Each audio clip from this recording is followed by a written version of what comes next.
اعوذ باللہ من الشیطان الرجیم بسم اللہ الرحمن الرحیم۔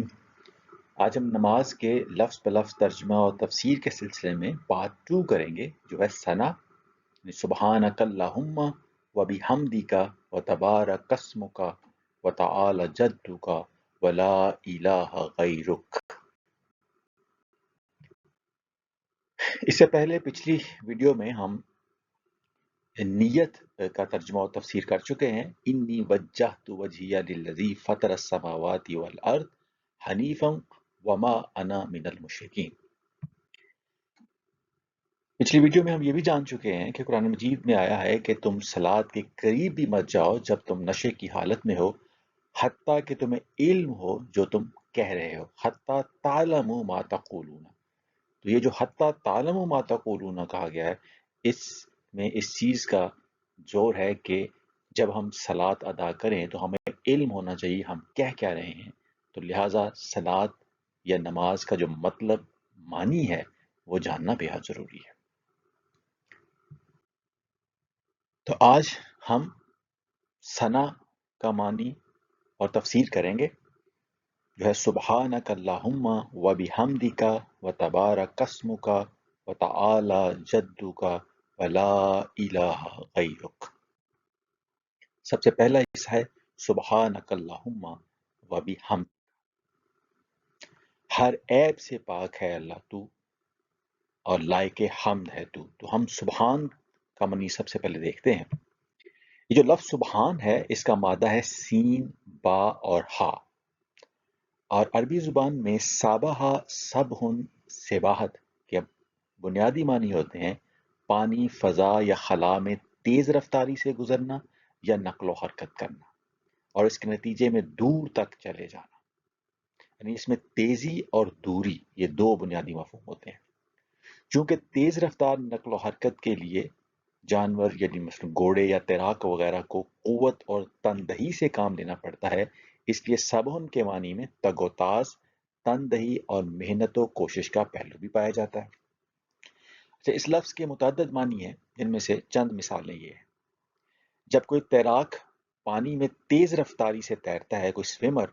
تو اس کو کہتے ہیں سبح بن نہر، وہ نہر میں تیرا۔ اور گھوڑا جب تیز رفتاری سے بھاگتا ہے تو اس کو کہا جاتا ہے سبح الفرس، گھوڑا تیزی سے بھاگا۔ اور یہ جو اجرام فلکی ہیں یا پلانٹس ہیں یا جو اوپر سیلیسٹیل باڈیز ہیں جیسے شمس اور قمر ہے، یہ جب اپنے اپنے مدار میں تیزی سے تیرتے ہیں یا چلتے ہیں، گلائڈ کرتے ہیں، تو اس کے لیے بھی یہی مادہ استعمال ہوا ہے۔ والشمس والقمر کل فی فلک یسبحون، اور سورج اور چاند تمام مدار کے اندر تیزی سے تیرتے ہیں۔ کسی کام کو سرعت اور تیز رفتاری سے کر گزرنا یعنی ایکسپیڈیشسلی،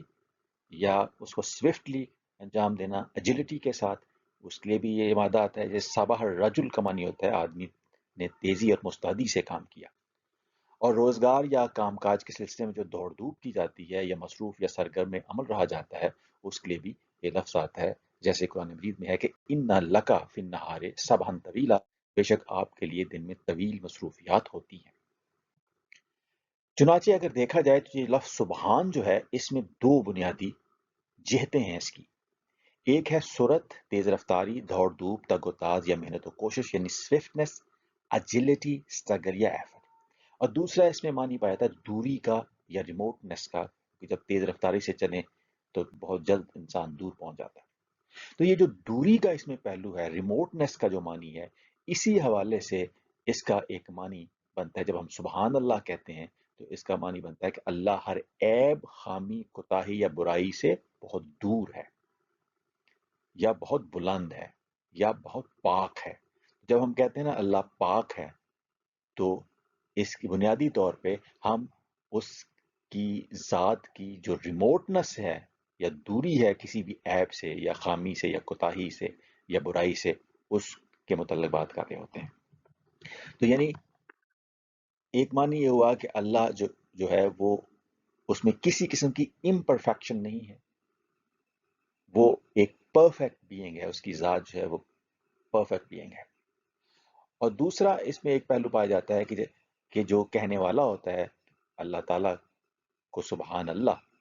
تو وہ یہ اپنی طرف سے کہہ رہا ہوتا ہے کہ وہ اللہ کے راستے پہ تیزی سے آئے گا اور اس پر گامزن رہنے میں تندہی اور تگ و تاز سے کام لے گا۔ چنانچہ جب ہم سبحان اللہ کہتے ہیں تو اس کا مطلب یہ ہوتا ہے کہ ہم یہ کہہ رہے ہوتے ہیں گویا کہ اے اللہ، میں اس حقیقت کا اقرار اور اظہار کرتا ہوں کہ تیری ذات ہر عیب، خامی اور برائی سے بہت دور ہے یا بہت پاک ہے، اور میں تیرے رستے پر فی الفور آیا چاہتا ہوں، ابھی آیا، اور اس پر ہمیشہ گامزن رہوں گا۔ تو یعنی سبحان اللہ کہنے میں ایک تو قولی پہلو ہے کہ ہم کچھ کہتے ہیں، اور ایک عملی جو ہے وہ اس میں انٹینشن بھی ہے کہ جب ہم اللہ تعالیٰ کو ہر عیب سے، ہر خامی سے، ہر برائی سے دور یا پاک اس کا اقرار کرتے ہیں، ڈکلیئر کرتے ہیں اس کو، لیکن ساتھ ساتھ ہم اپنی طرف سے اس بات کا بھی اظہار یا آرزو یا نیت کر رہے ہوتے ہیں کہ ہم اس کے احکام کے اوپر ایکسپیڈیشسلی، اجلٹی کے ساتھ اور پوری تگ و تاز کے ساتھ گامزن رہیں گے۔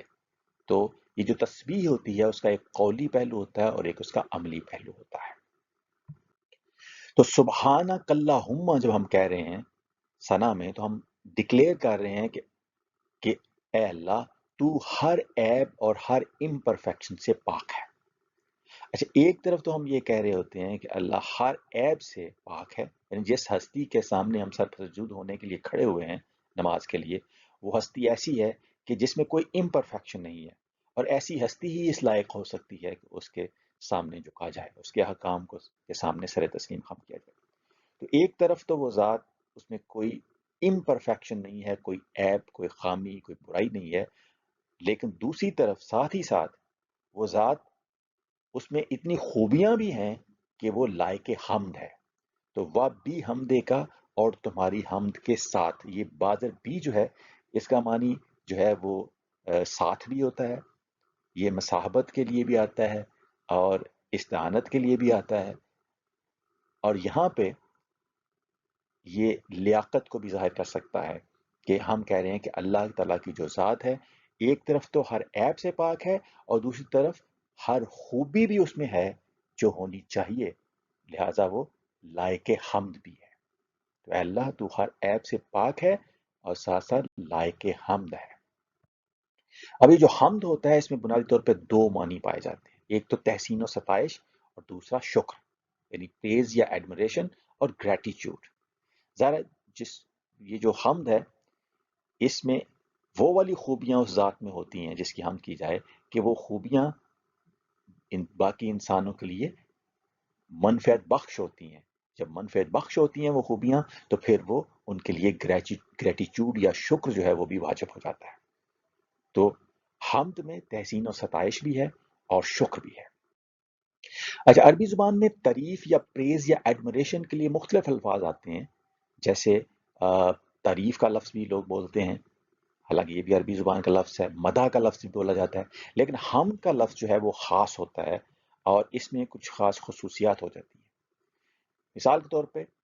جن اوصاف یا افعال کی بنا پہ کسی ہستی کی حمد کی جا رہی ہو، وہ صفات حقیقی ہونی چاہیے، وہ فرضی، امیجنری یا فریب تخیل نہیں ہوتی۔ اللہ تعالیٰ کی صفات جو ہیں اور جو اس کے افعال ہیں وہ حقیقی ہیں، ریئل ہیں، وہ کوئی امیجنری نہیں ہے۔ اور جن اوصاف اور افعال کی بنا پہ حمد کی جا رہی ہو وہ اختیاریہ ہوتے ہیں اور ذاتی کمال پر مبنی ہوتی ہیں، دوسروں کی عطا نہیں ہوتے۔ تو اللہ تعالیٰ کی جو صفات ہیں، جو افعال ہیں، وہ کسی کے اوپر ڈیپینڈنٹ نہیں ہے، کسی سے نہیں اس نے لیے، وہ اللہ تعالیٰ کے ذاتی کمال پر مبنی ہیں، وہ خود اس کی ذات کے اندر موجود ہے۔ اور جن اوصاف اور افعال کی بنا پہ حمد کی جا رہی ہو وہ دوسروں کے لیے منفعت بخش ہوں۔ بعض صفتیں انسانوں میں ایسی بھی ہوتی ہیں یا کسی اشیاء میں ایسی خوبیاں ہوتی ہیں جس کا دوسروں کو فائدہ نہیں ہوتا، وہ چیز استھیٹیکلی بڑی اچھی ہوتی ہے لیکن منفعت بخش نہیں ہوتی۔ تو حمد کی خصوصیت یہ ہے کہ جن اوصاف یا افعال کے بنا پہ حمد کی جا رہی ہو وہ صفات اور افعال جو ہیں وہ منفعت بخش ہوتے ہیں۔ چوتھی خصوصیت جس کے لیے لفظ حمد کا بولا جاتا ہے وہ یہ ہے کہ حمد و ستائش اور شکر بجا لانے والا جو ہوتا ہے وہ لائق حمد اور صاف و افعال کے بارے میں ذوق سلیم رکھتا ہو، یعنی اس میں استھیٹک سینس بھی ہو، سینس آف اپریسیشن بھی ہو، وہ ان خوبیوں کو اپریشیٹ بھی کر سکتا ہو۔ اور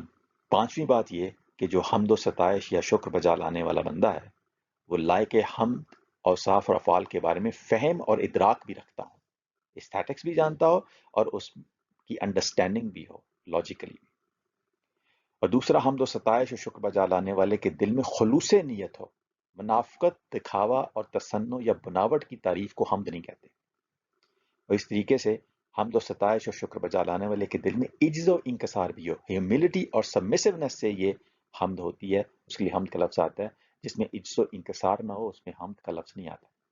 کوئی جعلی جھوٹی بھی ہو سکتی ہے۔ اور حمد و ستائش اور شکر بجا لانے والے کے دل میں تعظیم اور احترام بھی ہو اس ہستی کے لیے جس کی حمد کی جا رہی ہے۔ چنانچہ حمد ہے تو تعریف ہی، اس میں ستائش ہے، لیکن ساتھ ساتھ اس میں کچھ اور خصوصیات بھی پائی جاتی ہیں، شکر بھی ہے اور اس میں تحسین و ستائش ہے، لیکن ساتھ کچھ اسپیشل خصوصیات ہیں۔ تو ثنا کا آغاز ہو رہا ہے سبحانک اللہم و بحمدک، کہ اے اللہ تو ہر عیب، ہر امپرفیکشن، ہر خامی، ہر برائی سے پاک ہے تیری ذات، اور اس کے ساتھ ساتھ ہر خوبی کی مالک ہے، جو خوبیاں دوسروں کے لیے منفعت بخش بھی ہیں، اور لہٰذا تحسین و ستائش اور شکر بجا لانے کے لائق ہے۔ آگے ہے وَتَبَارَکَ اسْمُکَ وَتَعَالَى جَدُّکَ۔ وَتَبَارَکَ اسْمُکَ، اور بابرکت ہے نام تیرا۔ برکت کہتے ہیں ثبات کو، استحکام کو، استقلال کو، نشو و نما، کثرت، بہتات، فراوانی اور برتری کو۔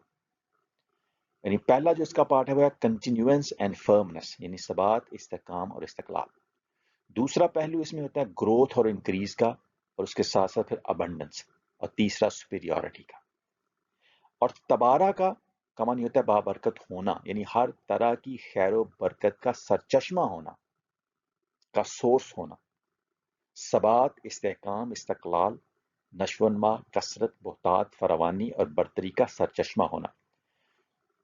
تو ہم کہہ رہے ہوتے ہیں نماز میں وَتَبَارَکَ اسْمُکَ، اور بابرکت ہے تمہارا نام، یعنی تمہارا نام سرچشمہ ہے ہر برکت کا، ہر خیر کا، ہر ثبات کا، ہر استحکام کا، ہر استقلال کا، ہر اچھی چیز کی نشو و نما کا، ہر خیر کا، ہر کثرت کا، ہر بہتات کا، ہر فراوانی کا، اور ہر برتری کا جو سرچشمہ ہے، جو سورس ہے، وہ تمہارا نام ہے یا تمہاری ذات ہے۔ یہ جو اسم ہے یہ اس علامت کو کہتے ہیں جس سے کوئی چیز پہچانی جائے، جیسے اس کا عام معنی ہوتا ہے نام، لیکن اسم کا معنی عربی میں صفت بھی ہوتا ہے، جیسے اسماء الحسنی، جو اسم کی جمع ہے اسماء، لیکن اسماء کا معنی صفات کیا جاتا ہے۔ تیسرا معنی اسم کا شہرت بھی ہوتا ہے، جسے ریپیوٹیشن یا فیم کہتے ہیں۔ تو کسی چیز کی علامت جسے اسے پہچانا جائے اور جو اسے نمایاں یا بلند کرے، اور اسی مادے سے لفظ سما نکلتا ہے جس کا معنی بلند ہونا یا نمایاں ہونا بھی ہوتا ہے۔ تو قرآن مجید میں ہے قُلِ اللہ اوِدْ الرحمن ایام ما تدعو فلہ الاسماء الحسنی، ایما تدعو فلہ الاسماء الحسنی۔ آپ کہہ دیجئے کہ اللہ کہہ کر پکارو یا رحمان کہہ کر پکارو، جس طرح بھی پکارو گے، ایما تدعو فلہ الاسماء الحسنی، اس کے تمام نام یا صفات بہترین ہیں۔ وَتَبَارَکَ اسْمُکَ، اور بابرکت ہے تمہارا نام جو تمہاری صفت۔ اللہ تعالیٰ کی جتنی صفات ہیں وہ بابرکت ہیں۔ تو انسان جو ہے وہ حد بشریت میں جو مومن ہوتا ہے اس کی شخصیت سے بھی اللہ تعالیٰ کی صفات منعکس ہوتی ہیں۔ جیسے اللہ تعالیٰ علیم ہے، ہمیشہ بہت زیادہ علم، یا ایسا علم جس کا کوئی حد یا کنارہ نہیں وہ رکھنے والا ہے، لیکن انسان میں بھی علم حاصل کرنے کی صلاحیت اللہ تعالیٰ نے ڈال دی ہے۔ تو اس علم حاصل کرنے کی صلاحیت کو جب انسان انکریز کرتا ہے، بڑھاتا ہے، تو گویا اللہ تعالیٰ کی جو علم کی صفت ہے وہ انسان میں بھی منعکس ہوتی ہے۔ اس طرح اللہ تعالیٰ کی جتنی صفات ہیں، صفائے چند ایک کو چھوڑ کے کہ وہ ہمیشہ سے ہے، ہمیشہ رہے گا، ہر وقت ہر جگہ موجود ہے، ان میں سے خاص صفات کو چھوڑ کے باقی انسان کے اندر بھی اللہ تعالیٰ نے ڈیوائن ایٹریبیوٹس کا ایک بیج رکھ دیا ہے جو انسان حد بشریت میں رہ کے اپنی ذات میں ریفلیکٹ یا منعکس کر سکتا ہے، جس کو علامہ اقبال نے کہا ہے کہ بندہ مولا صفات بننا، قہاریو، غفاریو، قدوسیو، جبروت، یہ چار عناصر ہوں تو بنتا ہے مسلمان۔ تو اللہ تعالیٰ کی جو صفات ہیں وہ بابرکت ہیں، اور اگر ان صفات کو انسان اپنے حد بشریت میں جن صفات کو جس حد تک منعکس کر لے تو وہ پھر انسان جو ہے اس کی ذات میں بھی ثبات، استحکام اور برکت جو ہے وہ آ جاتی ہے۔ آگے وتعالی جدک، اور بلند ہے شان تیری۔ جد کے بہت سے معنی ہیں۔ جد ان کا ایک معنی شان ہے، ایک مرتبہ، عظمت، جوہر و استعداد اور غنا، یعنی میجسٹی، گلوری، گریٹنس، پھر competence, freedom from all wants. سورۃ الجن میں آیا ہے کہ وَأَنَّهُ تَعَالَى جَدُّ رَبِّنَا مَتَّخَذَ صَاحِبَةً وَلَا وَلَدًا، اور یہ کہ ہمارے رب کی شان بہت اعلیٰ اور عرفہ ہے، اس نے کسی کو بیوی یا بیٹا نہیں بنایا ہے، یعنی اس کی شان، مرتبہ یا عظمت اس سے بہت بلند ہے کہ اس کو ضرورت ہو کسی بیوی کی یا کسی بیٹے کی۔ وہ فریڈم فرام آل وانٹس رکھتا ہے، اس کی ذات کو غنا حاصل ہے، اس کی ذات جو ہے وہ بہت بلند مرتبے والی ہے، بہت عظمت والی ہے۔ اور آخر میں ہے ولا الہ غیرک، اور نہیں کوئی الہ یا معبود سوائے تیرے۔ تو الہ جو ہے اس کے بہت سے معنی ہیں۔ ایک معنی ہے کہ وہ ہستی جس کی عبادت کی جائے، چنانچہ قرآن مجید میں آیا ہے، اللہ تعالیٰ نے کہا ہے لا الہ الا انا فاعبدونی، میرے سوا کوئی الہ نہیں بس تم میری ہی عبادت کرو۔ تو یہاں الہ اور عبادت کا ذکر اکٹھا آیا ہے۔ تو الہ وہ ہستی جس کی عبادت بندگی یا محکومی کی جائے۔ تو جب ہم کہتے ہیں لا الہ غیرک تو ہم کہتے ہیں اے اللہ تیرے سوا کوئی ایسی ذات نہیں جس کی تابعداری یا محکومی یا غلامی اختیار کی جائے، کیونکہ عبد کا معنی جو ہے وہ غلام اور محکوم بھی ہوتا ہے، پرستش کرنے والا بھی ہوتا ہے، لیکن پرستش تو بتوں کی جاتی ہے، اور اللہ نے چونکہ احکامات دیے ہوئے ہیں، ہدایات دی ہوئی ہیں، ایک کتاب نازل کی ہوئی ہے، تو اس کی جو عبادت ہے اس میں محکومی اور بندگی اور غلامی کا پہلو بھی پایا جاتا ہے۔ بتوں نے کوئی کتاب نازل نہیں کی ہوتی، بتوں نے کوئی حکم نہیں دیا ہوتا، لہٰذا اللہ تعالیٰ کی ذات جو ہے وہ بتوں سے بہت بلند ہے، اس کی صرف پرستش نہیں بلکہ اس کی محکومی، بندگی اور غلامی بھی کی جاتی ہے۔ پھر آیا فَإِلَٰهُكُمْ إِلَٰهٌ وَاحِدٌ فَلَهُ أَسْلِمُوا، تمہارا الہ ایک ہی الہ ہے پس تم اسی کے فرما بردار ہو۔ تو الہ وہ ہستی ہے جس کے سامنے سر تسلیم خم کیا جائے، جس کے احکام کے سامنے جھکا جائے۔ تو الہ صرف پرستش کرنے والی ہستی نہیں ہوتی، یہاں فلاح اسلم آیا ہے کہ اس کے فرما بردار بن جاؤ، اس کے احکامات کے سامنے سر تسلیم خم کرو۔ تو لا الہ غیرک ہم کہتے ہیں اے اللہ تیرے سوا کوئی ایسی ہستی نہیں کہ جس کے احکامات کے سامنے سر تسلیم خم کیا جائے، تیری ہی ہستی ہے جس کی فرما برداری کرنی لازم ہوتی ہے۔ لا الہ الا انا فتقونی، اللہ تعالیٰ نے کہا کہ میرے سوا کوئی الہ نہیں ہے بس تم میرا ہی تقوی اختیار کرو، یعنی میری ہی نافرمانی سے اپنے آپ کو بچاؤ۔ تو لا الہ غیرک، اے اللہ تیرے سوا کوئی ایسی ہستی نہیں کہ جس کی نافرمانی سے بچنے کا ہمیں اندیشہ ہونا چاہیے، تیرے ہی احکام کی نافرمانی سے بچنے کا ہمیں ڈر ہونا چاہیے یا اندیشہ ہونا چاہیے۔ اور اسی طرح فرمایا کہ انما ہوا الہ واحد فإیایا فاربونی،